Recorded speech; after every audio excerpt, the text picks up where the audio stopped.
아직도 펫샵에는요, 꼬리가 잘린 강아지들이 전시되어 판매되고 있습니다. 많은 강아지 사육사들이나 전문 브리더들은요, 여전히 일부 품종의 종 특이성을 유지하기 위해서, 질병을 예방하기 위해서 강아지 꼬리를 잘라야 한다고 주장하기도 합니다. 이건 정말 맞는 주장일까요? 저는 수의사 윤쌤이고요. 오늘은요, 도대체 언제부터 시작되었는지, 그 목적이 무엇인지 이제는 희미해져 버려 아무도 정확히 기억을 못하지만은요, 아직도 행해지고 있는 강아지 꼬리 자르기, 즉 단미에 대한 이야기를 한번 해보려고 합니다.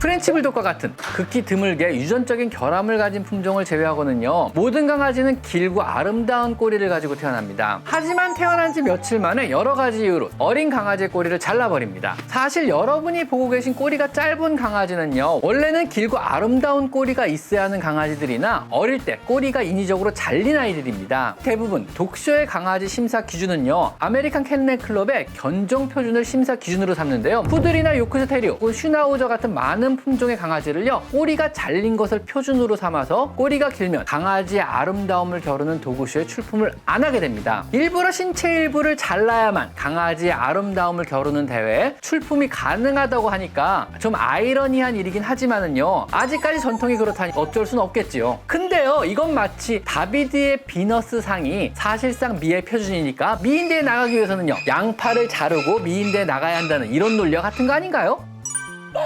그럼 도대체 강아지의 꼬리는 언제부터 어떤 목적으로 자르기 시작했을까요? 강아지 꼬리 자르기의 역사는요, 무려 2000년 전 그리스 로마 시대로 거슬러 올라갑니다. 질병에 대한 지식이 부족한 시대여서요, 강아지의 꼬리를 자르거나 혀 끝을 자르면은요, 광견병에 걸리지 않는다고 믿었습니다. 그래서 의학적 목적으로 예방 차원에서 강아지의 꼬리를 자르기 시작했다는 이런 기록이 남아 있습니다. 또한 중세 유럽에서는요, 강아지에게 세금을 매겼는데요, 양을 치는 것과 같이 일을 하는 강아지에게는 세금을 면제해주는 제도가 있었습니다. 귀족들의 고급 취미였던 사냥 목적의 개들에게는요, 세금을 물리고 서민들이 주로 키우던 양모리 개에게는 세금을 면제해 주었습니다. 당연히 사냥개들은 꼬리를 자르지 않았고, 양모리 개들은요, 양의 발에 꼬리가 밟히거나 양들을 지키기 위해서는 늑대와 싸우면서 꼬리의 부상을 방지하기 위해서 꼬리를 짧게 잘랐습니다. 당연히 대부분의 시민들은요, 세금을 면제받기 위해서 강아지의 꼬리를 짧게 자르는 전통이 생겼습니다. 당시에는요, 자르지 않은 우아한 긴 꼬리 가진 개를 키운다는 것은요, 마치 현대사회에서 고급 스포츠카를 가진 것 같이 부의 상징과도 같았다고 합니다. 하지만 현대사회에 접어들면서 더 이상 강아지의 부상 방지나 혹은 예방적인 차원에서 꼬리를 자르는 것이 필요가 없어졌습니다. 꼬리가 짧다고 세금을 물리는 건 아니잖아요, 지금이. 그러자 사람들은요, 강아지 미의 가치를 위해 꼬리를 자르기 시작했습니다. 단미의 목적이 예전에는 부상 방지나 질병의 예방, 또 필요에 의해서였다면은요, 그 필요가 없어진 현대에서는요, 정말 단순히 미용 목적의 단미를 하게 된 것입니다. 그래서 현대사회에서 꼬리를 자르는 유일한 목적은요, 질병 예방이 아닌 사람이 보기에 이뻐서인 것입니다. 영국과 미국의 캔넬 클럽의 표준에 맞추어서 강아지의 꼬리를 자르고 판매가 되고 있는 것입니다.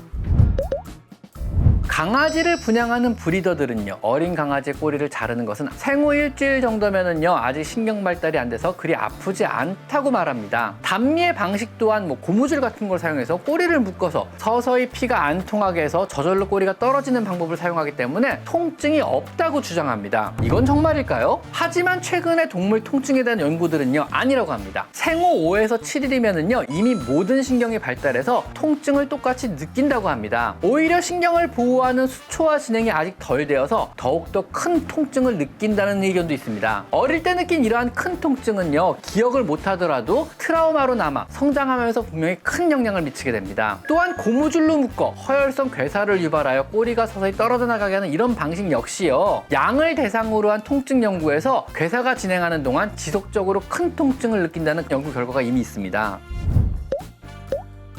강아지의 꼬리를 자른 행위는요, 현대사회에서는 더 이상 의미가 없고요, 강아지들에게 큰 통증만 주게 되는 안 좋은 관행이라고 생각합니다. 사실 좀 미개하죠. 더구나 성장하면서 꼬리는요, 강아지에게 굉장히 중요한 의사소통의 수단이나, 꼬리가 없는 강아지는요, 다른 강아지와의 소통에 큰 어려움을 겪게 되며 여러분과의 소통에도 굉장히 어려움을 겪게 됩니다. 강아지는 꼬리로도 말을 하는 동물이거든요. 이건 마치 수화하는 사람이 손가락 몇 개를 잃어버리는 것과 같은 것이라고 보셔도 됩니다. 강아지는요, 꼬리로 자신의 감정을 표현하는 동물입니다. 상대 강아지에게 경고를 하기도 하고 적의를 보이기도 하며 자신을 낮추어 항복을 하기도 하고 또는 친근감을 나타내는 굉장히 중요한 의사 표현의 수단인 것입니다. 또한 꼬리는요, 강아지가 뛰거나 달릴 때 몸의 중심을 잡아주는 역할을 하며 방향을 전환할 때는요, 아주 중요한 조타로서의 기능을 합니다. 이 기능을 잃어버린 강아지는요, 격한 운동을 힘들어할 수도 있으며 달릴 때 더 잘 지치기도 합니다. 강아지가 전생애를 살면서 꼬리가 부상이 생길 확률은 0.23% 정도인데요. 꼬리가 없음으로 생길 수 있는 소통장애로 인한 다른 개로부터의 공격성이나 혹은 무게중심 문제로 관절을 다칠 확률은요, 수십 배, 수백 배 이르게 되는 것입니다.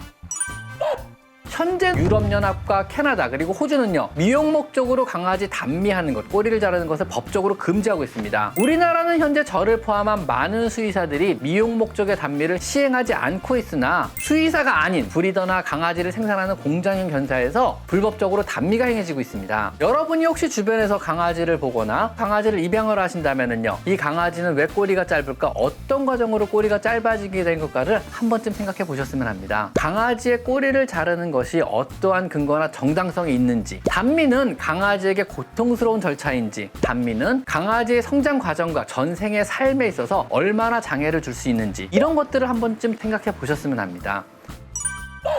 오늘은 과학적 혹은 합리적 근거 없이 단순한 미용 목적으로 현재까지 행해지고 있는 강아지의 꼬리 자르기에 대해서 한번 생각해보는 그런 시간을 가져봤습니다. 꼬리를 힘차게 흔드는 아이가 건강하고 행복한 아이라고 저는 생각합니다. 오늘은 여기까지 강아지 상담소였습니다. 감사합니다.